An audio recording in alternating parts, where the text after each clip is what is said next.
E agora nós vamos aqui analisar os comentaristas falando sobre a grande final do Campeonato Carioca, que vai acontecer neste sábado às 20 horas. Partida essa que vai acontecer, primeira partida da final do Campeonato Carioca entre Flamengo e Fluminense. E os comentaristas falaram sobre a preparação do Flamengo, que o Arrascaeta pode ficar de fora dessa partida, principalmente porque está se recuperando do problema do pubis, que nós sabemos, né? Que já faz um tempo que ele vem sofrendo com essa lesão. Pode ser que ele não participe dessa primeira partida do Campeonato Carioca. Nós vamos aqui analisar os comentaristas falando sobre a possibilidade de mudanças. E também o Neto e o Veloso reagindo e falando sobre essas mudanças e o que o Flamengo precisa fazer para vencer o Fluminense. Então já chega aqui, deixa o seu like, se você não é inscrito no canal, se inscreva e ative o sino das notificações. E antes de começar o vídeo, eu apresento para você um XBet, que é uma das melhores casas de apostas do mundo, que inclusive é patrocinador oficial do Barcelona e do Liverpool, e ela está com uma promoção incrível para as primeiras 20 pessoas que se cadastrarem hoje, através do link que está na descrição do vídeo, no primeiro comentário fixado. Você vai receber 100% de bônus no seu primeiro depósito. Depositou R$20, ganha R$20 a mais. Depositou R$100, ganha R$100 a mais. Então vai lá, se cadastre e aproveita. Um XBet, uma das melhores casas de apostas do mundo, tá certo? Crédito esse vídeo, canal Baita Amigos, programa da Band Esportes e também ESPN Brasil, link na descrição. Vamos reagir aqui às notícias do Flamengo. O primeiro jogo no Maracanã, a volta no dia 9 às 6 da tarde. O Flamengo está com problemas aí para a decisão, né? Hoje, pelo menos, teve a boa notícia, a volta do Gabigol aos treinos, né? Ele ficou um período aí afastado por causa de lesão. O clube divulgou que era um trabalho de reequilíbrio muscular, não exatamente uma lesão. Aproveitou físico, o tempo, né, para aperfeiçoar essa questão que causava uma certa preocupação. A questão mesmo é o Arrascaeta, né? O Arrascaeta, pelas últimas informações do GE. Globo, é provável que ele não tenha condições de fazer pelo menos o primeiro jogo da final contra o Fluminense. O Arrascaeta vem enfrentando problemas físicos desde antes da Copa do Mundo do ano passado. Foi pubis, foi questão muscular também, e agora tenta se recuperar. Talvez ele tenha feito seu melhor jogo antes dessa partida contra o Fluminense, né? Ele teve um começo de temporada bastante difícil e foi melhorando aí nos últimos jogos, né, Paulo? Felipe, eu tive problema no pubis. E aí eu falei até isso aqui no Troca algumas vezes, né? A gente sempre falando da parte física do Arrascaeta, dos problemas que ele teve, né? Que ele tinha que diminuir para depois começar a fazer essa parte física melhor. E me chamava a atenção sempre isso, porque pubis é muito difícil você, mesmo com problema, continuar jogando. Mesmo que seja 45, 50 minutos, 60 minutos. Ele vai piorando, ele vai se inflamando mais. É uma questão sempre, ou é de cirurgia ou de um tratamento convencional. Uma parada mais longa. Uma parada mais longa, para ele ter realmente essa recuperação. E o Arrasca ele foi acumulando jogos em cima de jogos, independentemente de qualquer coisa. E isso me chamou a atenção. Mesmo no último jogo ele tendo apresentado uma melhora física, mas o que acontece no final? Sente mais o desgaste. Naquele pênalti que ele bate e perde, ali foi bem claro como ele sentiu, né, a lesão. Então, assim, eu acho que teve um pouquinho de... Não sei se foi forçar muito, e precisando do Arrasca no momento, né? Teve que forçar muito. E a Copa do Mundo também, acho que interfere demais na identificação da lesão e na condução do tratamento, né? E ele ficou um tempo parado depois da Copa. Porque talvez fosse melhor para o Arrascaeta ter parado por um período, mas a Copa não deixava. E a temporada do Flamengo tinha uma sucessão de decisões a partir do final de janeiro. Logo em seguida. E ele veio de uma parada, né? Acaba a Copa, ele para. Aí, do nada, ele já entra para jogos importantíssimos, jogos decisivos, que tem um desgaste muito, muito maior. Então, para mim, assim, uma avaliação que fizeram, agora né, gente sentado aqui, depois de tudo. Mas eu sempre falei, pubis, quando você tem problema no pubis, cara, você tem que diminuir muito a carga de trabalho e de jogos. E eu tenho vários amigos que são fisioterapeutas, inclusive de clubes de futebol, e eles costumam dizer que pubis é uma das lesões mais difíceis de tratar, porque uma parte muito interna, né, no corpo, e não é fácil o tratamento do pubis, né? A tosse, você não pode tossir. Tosse dói. Dói o pubis. Impressionante como a dura. Pois é, então é mais ou menos um problema que o Arrascaeta enfrentou aí nos últimos tempos. Do lado do Fluminense, a preocupação é o Arias, né? Porque o Arias foi convocado para a seleção colombiana e a seleção colombiana foi fazer amistosos do outro lado do mundo, né? Logo ali, Coreia do Sul e Japão.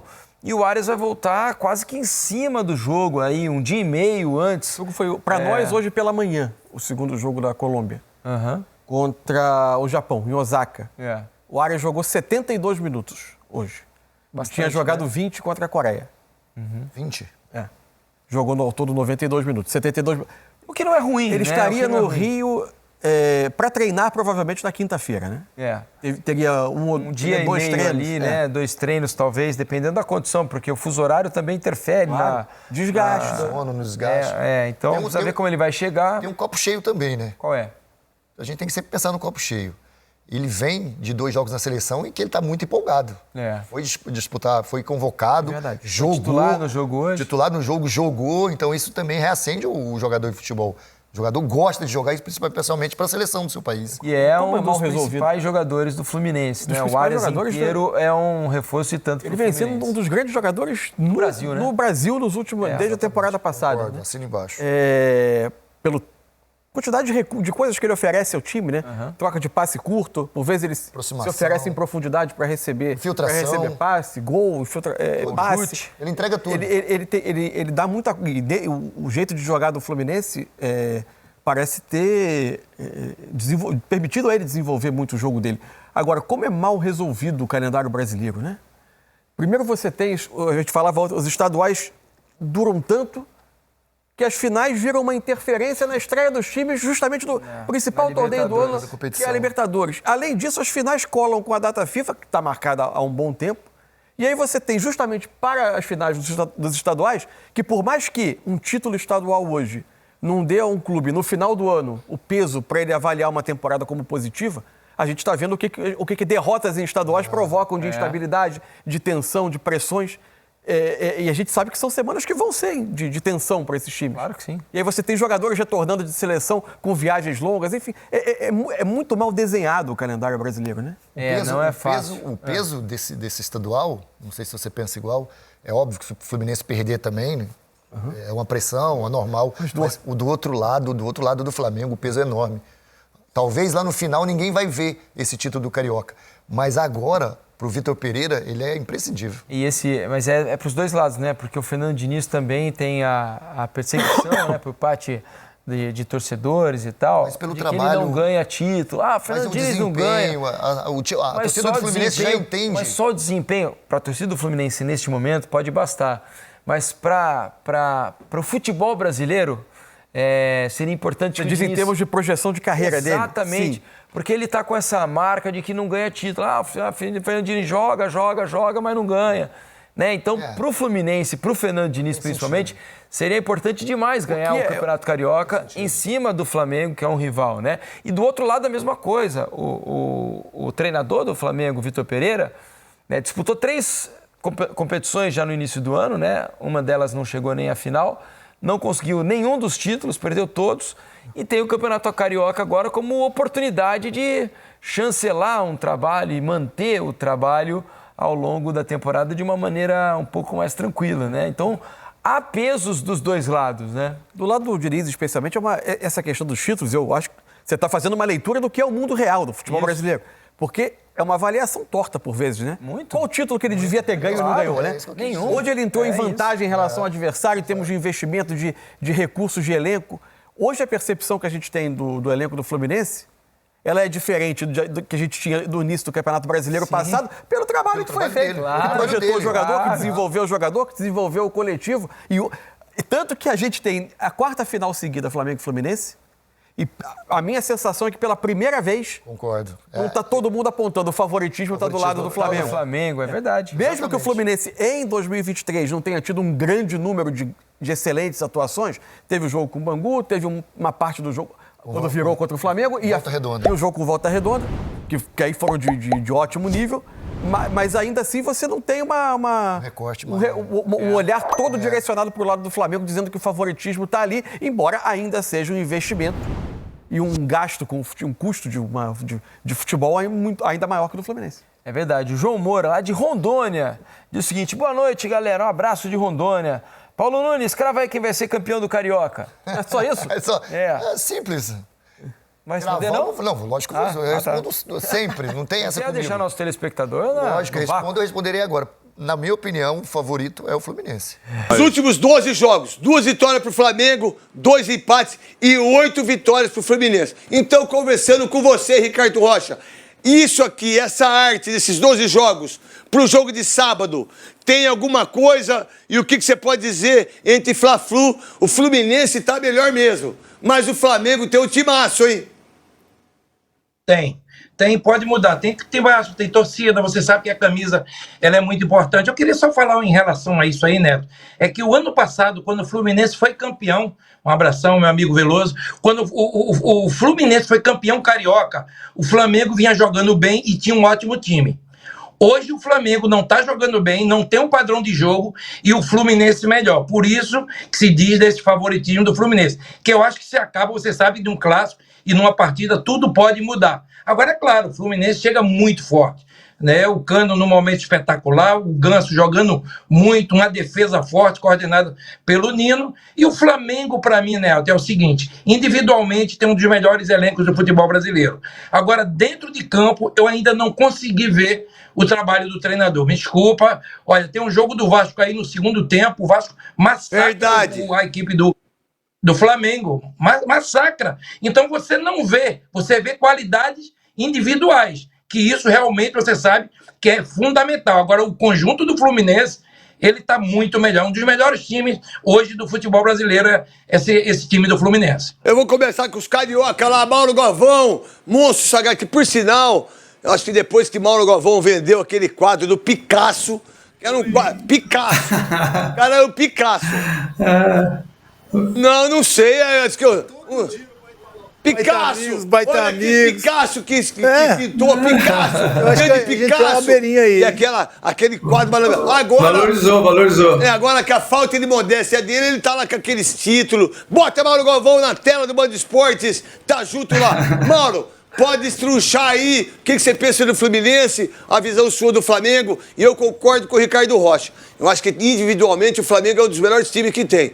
Mas o Vasco deu um sufoco no Flamengo. O que pensar dessa final entre Fluminense e Flamengo, Flamengo e Fluminense? Mauro Galvão, o camisa 10 de zagueiro, o Pelé da zaga. Não, é verdade. Eu acho que é um clássico, né? Então a importância desse jogo, né? É claro que eu dei a minha opinião, todos deram.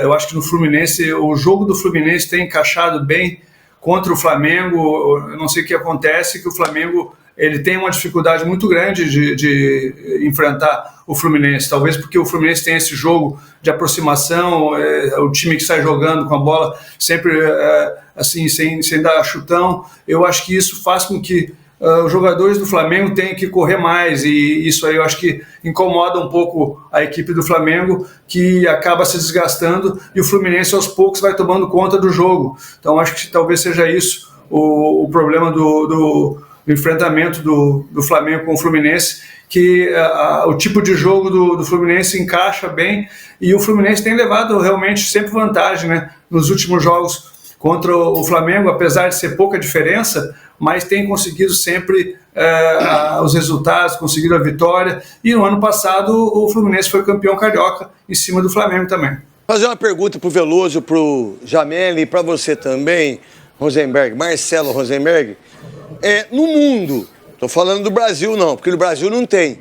No mundo, talvez uma zaga que eu tenha, eu acho que é Maldini e Nesta, né? Que eu acho que eles foram, meu Deus do céu, foram dois zagueiros, que eu acho no mundo tem alguma zaga que possa comparar Ricardo Rocha e Mauro Galvão?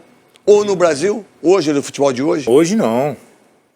Hoje não tem, a gente não encontra mais zagueiros, né? Jogador em geral, né? Com a qualidade que a gente via dessa geração que a gente fez parte também. Então uma zaga como essa, eu vou te falar, eu ia jogar sem luva e sem chuteira. Não ia chegar nenhuma bola no gol. Eu lembrei de Maldini e Nesta, que acho que foi uma zaga assim incrível.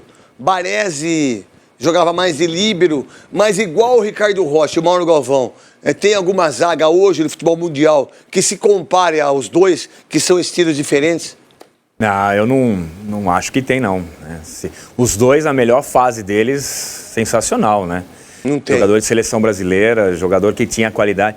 E a gente fala, né, da qualidade do jogador. Hoje a gente tem esse jogo... Os dois tinham muita qualidade. Não, o Ricardo era mais mas tinha qualidade, e o Mauro Galvão é o Pelé da zaga. Não, esse jogo que a gente vê agora construído, que sai tocando de trás... Nossa, mãe, impressiona os dois jogando. O Mauro ia deitar. O Mauro ia deitar. Mauro Galvão. Deixa eu mandar um abraço pro Ricardo também. Eu não sei se estava aberto meu microfone quando eu falei. Um abração pro Ricardo. Tudo as merdas que você fala, tá tudo aberto. Tá aberto o microfone o tempo todo? Tudo aberto, que nada é fechado. Se vocês falar, a responsabilidade é sua. Vocês que sabem. Tem alguma zaga, você, Marcelo Rosenberg? Não. Nos dias de hoje, eu vou falar. Imagina só, o Mauro Galvão e o nosso querido Ricardo Rocha tendo a possibilidade de sair jogando, do jeito que os caras saem jogando hoje. Meu Deus do céu, não existe nenhuma dupla de zagueiro. Só para você ver uma referência, né? Desculpa te interromper. Olha a zaga que jogou o último jogo da nossa seleção. O Militão e o Banhas.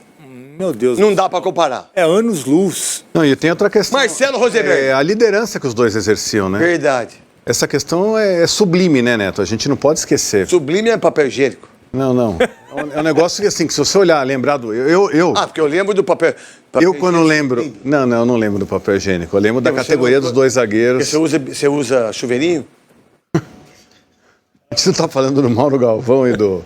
Não, porque as coisas vêm na minha cabeça, Ricardo. eu vou falando. Não, então. Voltando pro sublime. Não, eles tinham, né, nessa questão da liderança, algo sublime, né? Algo que os diferenciavam. E eu lembro muito bem dos dois. Eu lembro do Mauro Galvão, campeão brasileiro em 79. Eu era muito criança, mas lembro do Mauro Galvão muito novo, levantando a taça em 79. E o Ricardo também, eu lembro, né, com atuações fantásticas na seleção brasileira. Mas o que me pegava mesmo era essa questão de liderança, que a gente raramente vê hoje em dia. Que time que tem um líder? Não sei. Um líder. A verdade, eu não sei, sinceramente, eu não sei. Veloso, o que você pensa de Flamengo e Fluminense, a sua visão dos números e daquilo que o Ricardo Rocha e o Mauro Galvão falou também? Os números apontam realmente o favoritismo por Fluminense e eu acho que o Flamengo chega pressionado até por isso. Realmente é um elenco individualmente muito melhor do Brasil, é o melhor elenco do Brasil e chega para uma partida final do Campeonato Carioca contra um adversário que o Flamengo tem esse retrospecto que é terrível, né? E mais uma vez entra como um azarão, não é zebra, né? O Flamengo não é zebra, mas é o azarão. O favoritismo vai para o Fluminense e o Fluminense é um time que realmente parece que conseguiu encaixar o jogo, conseguiu entender a forma que o Flamengo joga, mas eu acho que nesse momento a gente vê uma dificuldade no Flamengo. Por exemplo, a gente não entende, eu não sei passar para o pessoal que está em casa qual que é a característica do Flamengo, como é que o Flamengo joga. O Flamengo, até aqui, antes da chegada do Vitor Pereira, era um time dominante. Era um time que tinha a bola. Era um time que gostava de ficar com a bola e envolver o adversário. Mais isso, Veloso. Perdeu essa característica com o Vitor Pereira. Perdeu completamente. Porque ele tirou o Everton do time, o Everton Ribeiro, trouxe 3 zagueiros e o Flamengo mudou completamente sua característica. Já não é mais esse time dominante, já não é mais esse time que tem a posse de bola, contra o Fluminense, que aí sim vai procurar ter a bola, vai procurar envolver o Flamengo, e é um time que está muito entrosado. Então, por isso, o Fluminense é o grande favorito. Pode acontecer do Flamengo ganhar, óbvio que pode, até porque o Flamengo individualmente é muito bom. Na individualidade pode acontecer, mas de conjunto, de entrosamento, de grupo, até de retrospecto, o Fluminense é muito favorito. Então tá aí, nação, se inscreva no canal, ativa o sino das notificações e a gente se vê no próximo vídeo.